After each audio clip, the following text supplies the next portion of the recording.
Hey, what's going on, everyone? From Balance Capital, I'm Wolf, and you're watching episode 10 of the Balance Spotlight series. And today we're joined by Bear and Elf, co-founders of the Forgotten Runes Wizards cult. Forgotten Runes is the world's most robust decentralized franchise. They are a collection of 10,000 wizard NFTs, lovingly referred to as the cult. Their cult members contribute art, animation, stories, memes, and lore to social media and their unique book of lore. This decentralized approach to world building is what they call the collaborative legendarium. Bear, Elf, welcome to the show. Hey, good to be here. Yeah, thanks for having us, man. Of course, and again, thanks for taking the time to do this with us. So let's start off with, you want to tell us more about the Runes, the Forgotten Runes project, and your vision for it in your own words? Yeah. So you mentioned the collaborative legendarium. Let me fill that out for a minute. So let's compare it to something that we already know. You've got these franchises like Star Wars or Lord of the Rings or Harry Potter, the Marvel superheroes. Each of these franchises are worth billions of dollars, and they each have this. They each comprise like a vast media empire of films, TV shows, books, video games, theme parks. And the thing about all of these is that the source material was all started by a single person, like a lone creative authority. George Lucas, J.R. Tolkien, J.K. Rowling, Stan Lee. And it takes those people decades of their lives to develop these worlds. And so what Forgotten Runes is doing is we're asking, what if we could decentralize that whole effort? What if we could pool together the creative abilities of a vast community and build this whole legendarium faster? What if we could take all that creative effort and what if it was incentivized by truly owning the content you create? So the internet has always had like a fan art community. I mean, the fan art community is huge. It's all over Tumblr, it's all over Instagram, it's all over YouTube, it's everywhere. But the problem with that is like those artists creating fan art, they're sort of treading on shaky legal ground by making art for intellectual property that they don't own. And so what we're doing is we're saying you actually do share ownership of this IP. You own the characters you're creating for, and it turns out that alone is just an amazing incentive to make content. And I can tell you that the results so far have just been astounding. We've got like over 4,000 entries into our book of lore. Our Twitter timeline is just chock full of content that our community is creating. We call it cult content. It's in our Discord. There's tons of just like really large, refined professional projects that a lot of our cult members are making. And so yeah, that's the basic idea. That's really exciting. I've seen so much of it so far, just going through the book of lore myself, and just the content the community is creating is just impressive. And it's such a great idea to give that outlet to people where, like you said, you don't have to worry about like skirting on the legal boundaries of what you want to do for fan art and everything. Mm-hmm. Yep. Something that I think that's cool that sort of plays a part in all of this too is, so Elf is describing this like bottoms up funnel that is created by the individual cult members, and like you said, this is everything from like creative writing to art to all sorts of stuff. But there's also really big projects, right? We have people developing TV shows around their own characters, their own video games with their characters, right? And all this sort of adds up to like create a very rich, a rich world. And so one of the things that we do on our side, right? Because I think some people have attempted this, right? And this idea of like decentralized franchise building, it sometimes it can sort of feel disconnected and and maybe there's no central sort of narrative, or it's hard to sort of have that. And so one thing that we tried to do is, on top of all of this cult content,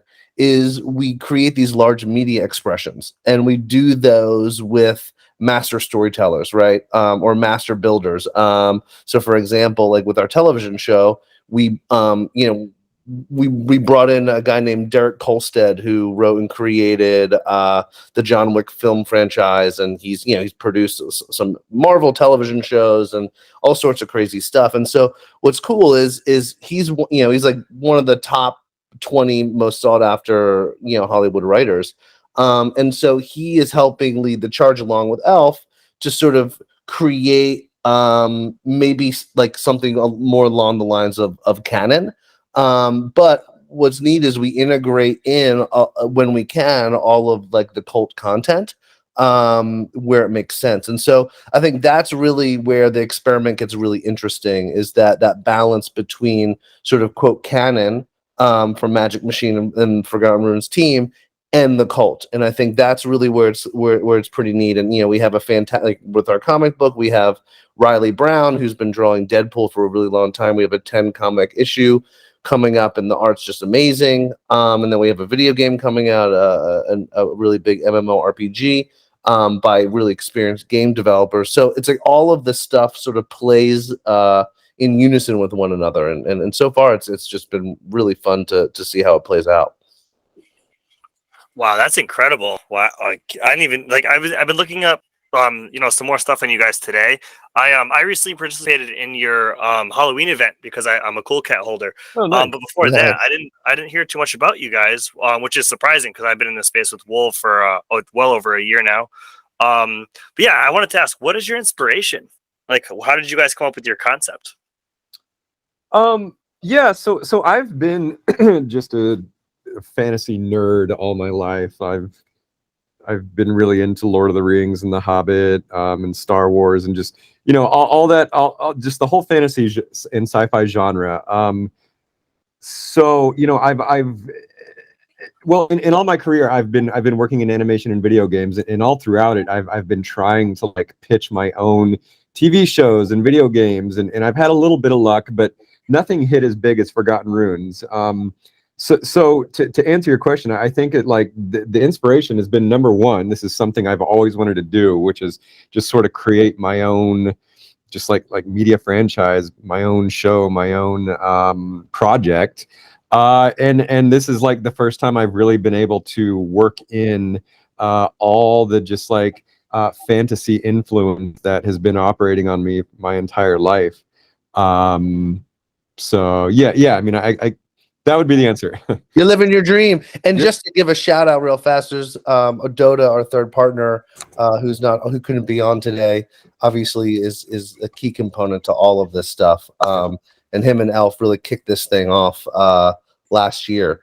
And so anyway, shout out to you, Dota. Miss you. For sure. Wow, Yeah, that's great. Wow. Yeah. I heard a team member wasn't gonna be able to make it today. It's your CEO. Is that correct? Right. Yeah. Yep. And there's Cool. there's about 15 of us on the team now. Magic Machine is the company that Elf, myself, and Dota are partners in, and so every day is just Forgotten Runes all day long. But we have a fantastic team of devs and artists that sort of help this whole thing get pushed forward. I was just about to ask you if you could tell us more about the team and their backgrounds and everything. Yeah. I think we're kind of split down the middle, honestly, as it should be. We have a lot of really fantastic devs from front end to back end to just incredible Solidity devs, and then Elf runs a team of artists that play in all genres. Right? There's obviously the pixel art, which Elf designed from the ground up in the beginning. But we also are, one of the things that we're really bullish on and we think are going to be a big part of the next phase of what we're doing are 3D models. And so, we have a 3D team that's internally creating fully rigged, metaverse ready or game ready, however you want to call them, models for everybody. And if you own one of our character tokens, you will get that model for free. And then you can then take that model and drop it into other meta. So we have about a dozen partnerships lined up with other games that are building, right, to to sort of have a home for people who are interested in bringing their characters into the metaverse. And so that 3D team is amazing, the pixel art team, and then of course like we outsource to people like Riley who do the comic and stuff like that for special cases. Okay, cool. I mean, just from hearing you talk too, as you mentioned how it was kind of like your whole like inspiration with like fantasy and stuff. It definitely gives me like Dungeons and Dragons vibes for sure. And I'm a huge nerd about that as well. Can you tell us a little bit more about the Rooniverse? Sure. Yeah. Well, it's funny you say that because sometimes we describe this whole project as just like a real-time Dungeons and Dragons game that happens on Twitter and Discord. Because yeah, that's often what it feels like. Everybody, they just like in Dungeons and Dragons, they are their character. They role play as their character, and they have the creative license to develop that character in any way that they want. As far as the Forgotten Runes like world, like the I guess the so-called fictional world of the Rooniverse. So, one thing I like to always say is that the Rooniverse is a reflection of the real world. And that actually, that alone has a lot of meaning. So, for example, many of the symbols and imagery and elements and themes and motifs that are in the collection, they are pulled from a vast 1,000-year history of human content creation, from literature to art to music, mythology. We put all these historical archetypes into the collection, and so you could maybe argue that Forgotten Runes isn't necessarily like a totally original project. It's really just like a continuation of this mystical impulse that humanity has been expressing for thousands of years. So we certainly have a map. The map is actually as if Earth had sort of reformed as a Pangea supercontinent. The Rooniverse is actually Earth far into the future.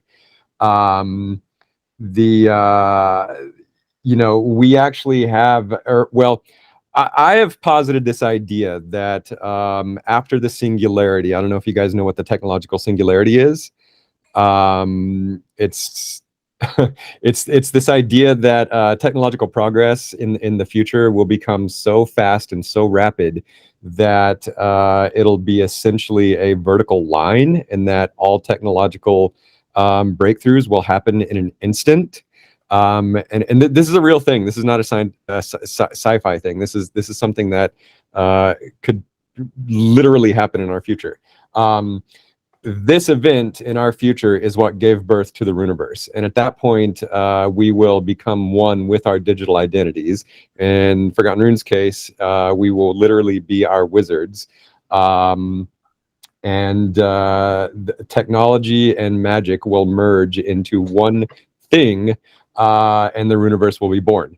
Ironically, though, the Rooniverse is already being developed at this moment. And so one of the most prominent symbols in our collection is the Ouroboros, which is a being of space and time, and it sort of expresses this notion that space and time is circular; it's not linear. So oftentimes we see things repeat.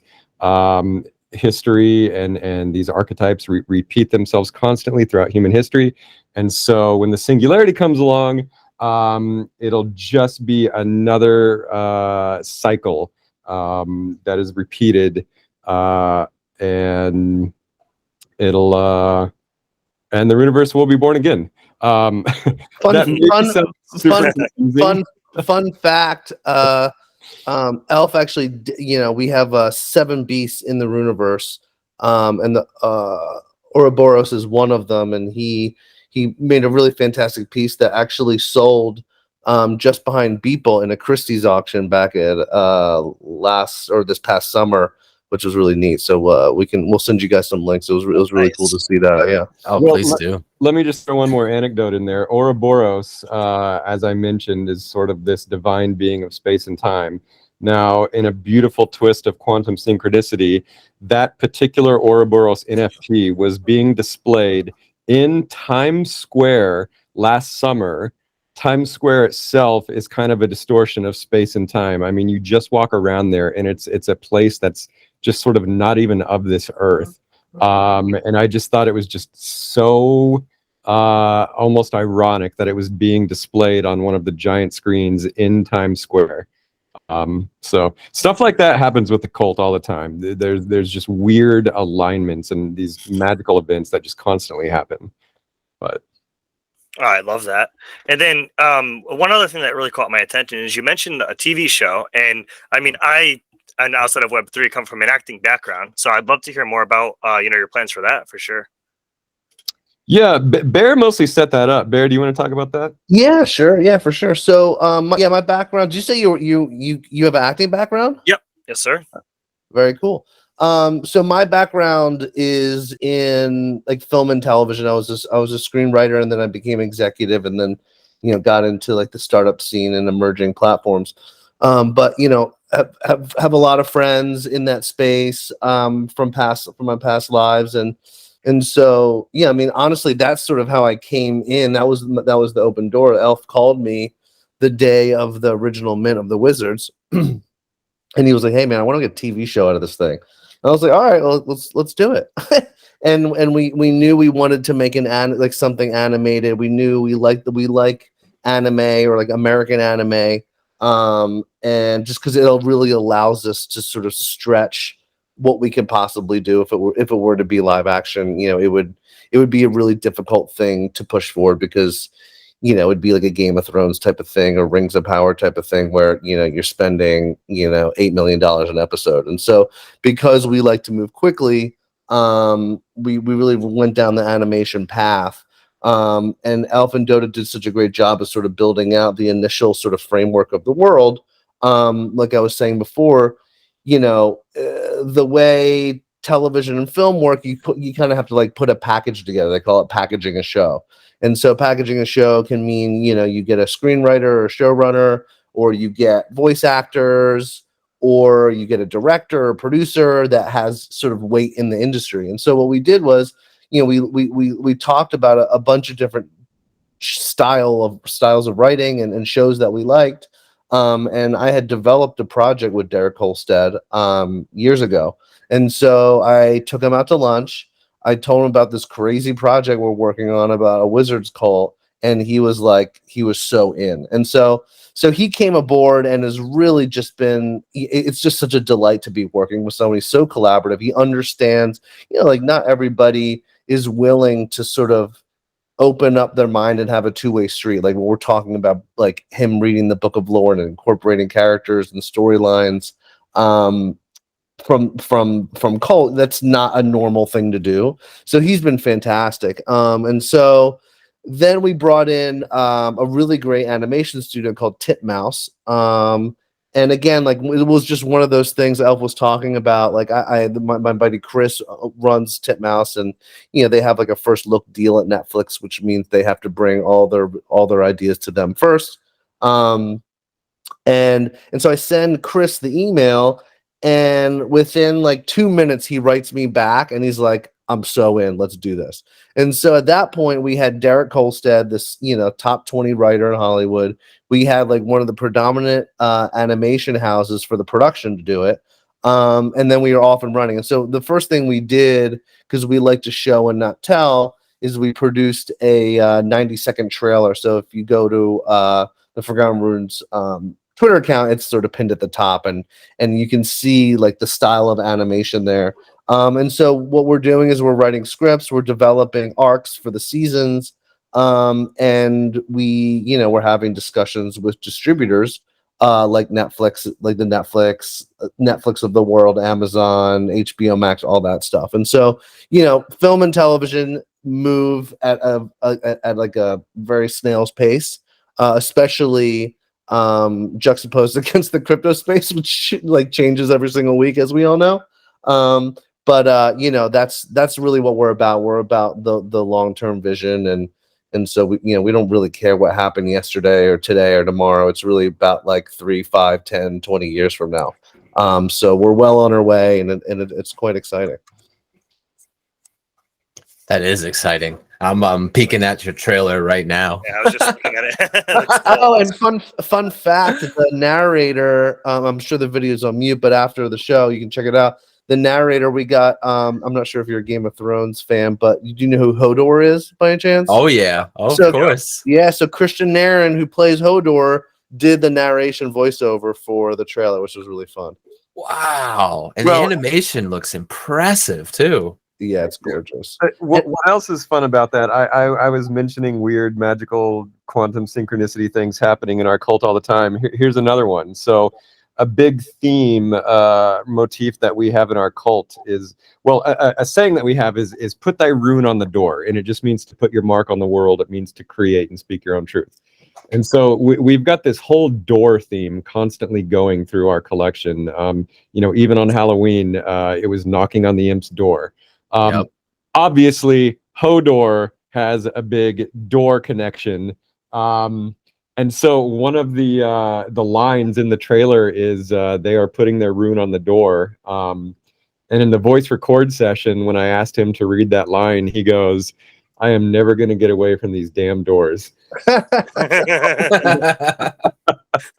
was so funny. That was good. So speaking of the Halloween event, I'm also a cat holder as well as Rain, and I ended up pulling the goat card from the collection. Oh, nice!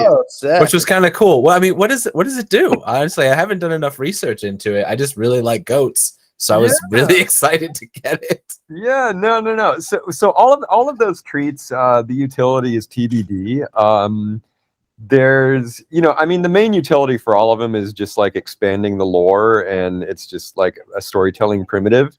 But yeah, I mean, we have certainly got plans to utilize these tokens in a big ecosystem of games and just things that we're building. So the card one specifically, nothing yet, but don't be surprised if there is future utility for it. Very excited. You guys were so smart integrating other big communities like that with your project. I think it got so many big eyes on you guys that like otherwise either were just ignorant to your existence, or just kind of like, as everything kind of falls off and new projects come up, it's kind of hard to keep track of everything. And I just feel like in this space, there is one thing there is an absolute abundance of, and that is quality projects that are developing. So when you can take that and then reincorporate them and collaborate, it's the potential is endless there. And I thought that was a genius move for getting the eyes back on you guys. Yeah, that was great. Thanks. It's funny. There's this whole, Elf and I, years and years and years ago, worked at a startup that was a multi-channel network, an MCN they called it. And there were a couple of them. We were the biggest, and basically we aggregated YouTube channels is the boring way to put it. But really, what it was the first gen of digital influencers, right? Like the democratization of content, YouTubers, the PewDiePies of the world, the Kasim G's, all these guys. All of a sudden, you didn't have to ask permission to produce something and then put it out and distribute it, right? Like, or monetize it. Like that's what YouTube did. So, we were around when this first gen influencer, if you want to call them that, came out, and there's so many parallels to, talk about the Ouroboros. Like there's so many parallels to that and what's happening in Web3 right now. Like the amount of intelligence and just amazing people trying to push this forward, builders, right, marketers, devs, like artists, like we're all pushing this space forward. It was very similar to what was happening back in 2010, 2011. And the most successful companies and artists or influencers were people that really embraced collaboration. right? They shared production and promotion resources. They cross-pollinated their audiences. And obviously sometimes it makes more sense than others for people to collaborate. But I think we're really, especially now that we're in the bear market, we just think it's so crucial for projects to be working together. And like we don't really believe in like a competitive angle here. We're so early. It's like getting upset that like, you know, you write a song and someone else writes a song. It's like everybody can write a song. It's okay. Like there's space for everybody. And so this Halloween event was like the first of this idea of like collaboration with other projects. And, you know, it's like none of them were like official partnerships, but of course, like these other projects were really excited. And we talked to a lot of the other founders. It was even like Garga's amazing from Bored Apes, like he tweeted out. And so like, I think this idea of collaboration, I'm really hoping that projects either took notice of what we did and maybe inspires them to like sort of reach out and olive branch, if you will, to other projects. I know that we're going to be doing it more in the very near future, but I think that's going to be a really important piece to sort of carry us through what I think will be the bear market for a bit here. Yep. 100% agree. I think embracing this abundance mindset is so important. Absolutely. Yeah, I mean, because the world is kind of against us now. I mean, after the Yeah. was like the last freaking straw. Yeah. And the mainstream normies just think like crypto is nothing but a big scam and everybody in it is the devil. And so we can't like help each other get through this and just like get through this bear and start changing the minds of the mainstream. If we don't collaborate and lift each other up, then we are all going to just fail. By the way, I'm sitting in a hotel room in Miami. Me and Elf are down here at Basel, and right out front my window is the FTX arena. Oh my God. I was like, Elf came over to my spot last night, and we were just like, I can't believe like how ridiculous is that? Like that's right here. It's like rubbing it in our faces. That's That's so funny. What's really funny about it all is like with the whole FTX situation is it's not like crypto failed, right? It's centralization failing yet again. The bad actor.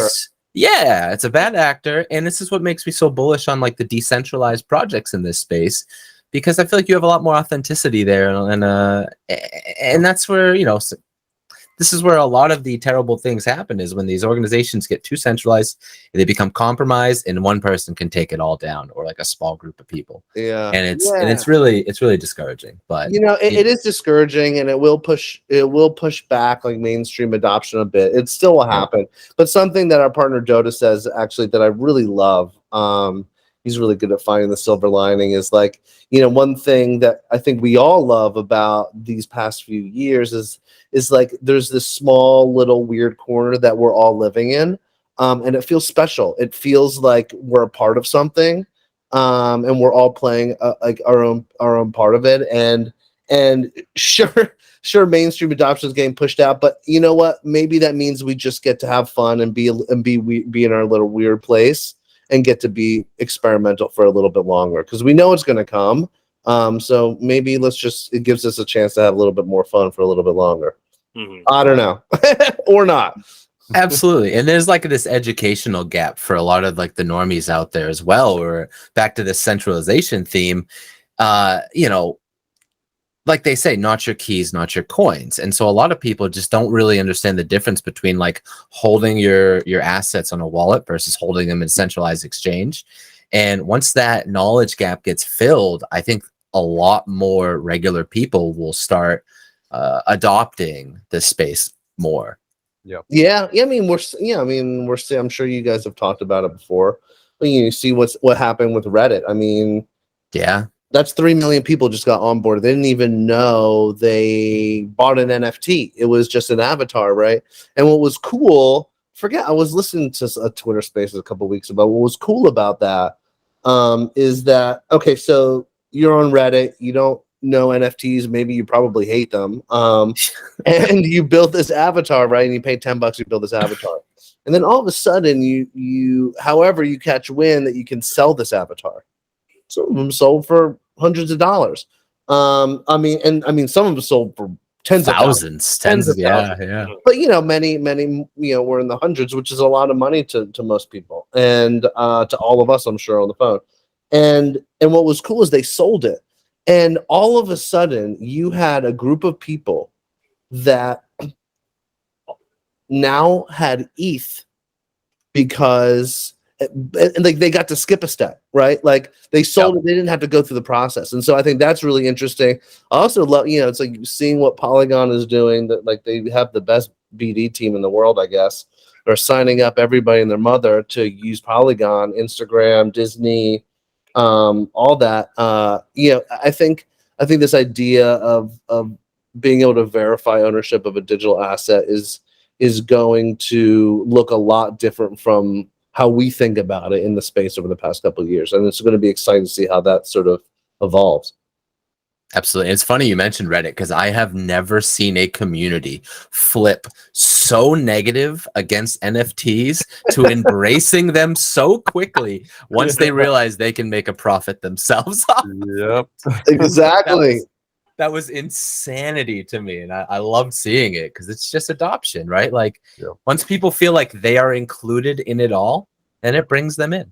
They have to have a stake in it. Yeah, well, no one likes to feel stupid, right? And so when something is early and new and clunky and complicated, it makes you feel stupid. And so, like, I think you were saying that earlier, is like it just needs to get simpler. And that's happening. It's already starting now. So it's really cool to see. So let's go back to the Wizards for now. And I want to ask, do you guys have a favorite trait that you guys have a preference to in your collection, just on a personal level? Well, I mean, obviously my favorite is the goat head, because that's the PFP that I use on Twitter. He's, for me, it's funny because we're in Miami now, as we said, and I've got a piece being auctioned for this auction put on by Christie's, and I made a piece of art about the goat. And it's just a very meaningful symbol for me. He's on at the base level. He's like the scapegoat. He's the character that you put all of your sins onto, and you send them out into the woods, and then you're cleansed. And that's just a really there's a lot of fascinating parallels between that idea and like what an artist is. Anyway, I won't go too deep into it, but the goat is my favorite. Bear, do you want to? Yeah, and also, I mean, I use Elf as my scapegoat all the time when I make a mistake. So it's actually perfect. I just blame him, and then I send him out into the woods to start. My favorite trait, God, I maybe this is a cheat, but there's an Illuminatus head. It's this like triangle head. Elf can probably talk for 3 hours about the meaning behind it. But I just love the way it looks, and it also there's a character called the Keymaster that if you watch through the end of the trailer you'll see. I think that's probably one of my favorite traits is that, and of course the bear head. I'm bear, so I do like that. But the Illuminatus head, that pyramid head, is really cool. I feel like I saw the Illuminatus head in when I was browsing through the book of lore. Yeah, you probably did. I think he's up top. Actually. Yeah. Wizard number 0, actually. That's what I thought. Wizard 0. Yeah, that was really cool. Yep. So yeah, I wanted to ask too, is there any alpha that you can drop us, say, about either the upcoming land sale that I saw or the Great Burning I saw on your roadmap? Oh, well, the Great, you might have looked at an old roadmap. The Great Burning happened actually last Halloween. Oh, it did. Okay. Yeah. We should probably clean up some of our information. But yeah, that was last Halloween. That was, in short, it was basically a way for you to actually burn a wizard, and in return you would receive like an undead character, like a zombie or a lich or some other kind of horrifying creature. But as far as future alpha, I'll talk about the 3D thing for a second. Bear, you can take anything else. Yeah, I'm actually very excited about the 3D effort that we're doing right now. I think Bear touched on this earlier, but we're essentially remaking all 10,000 characters in 3D.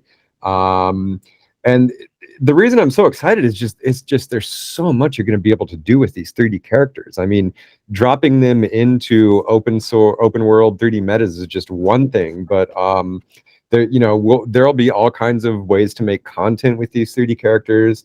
I don't know, we have just a ton of different plans for these 3D characters. But then, yeah, we also have a land sale coming up. Bear, do you want to touch on that?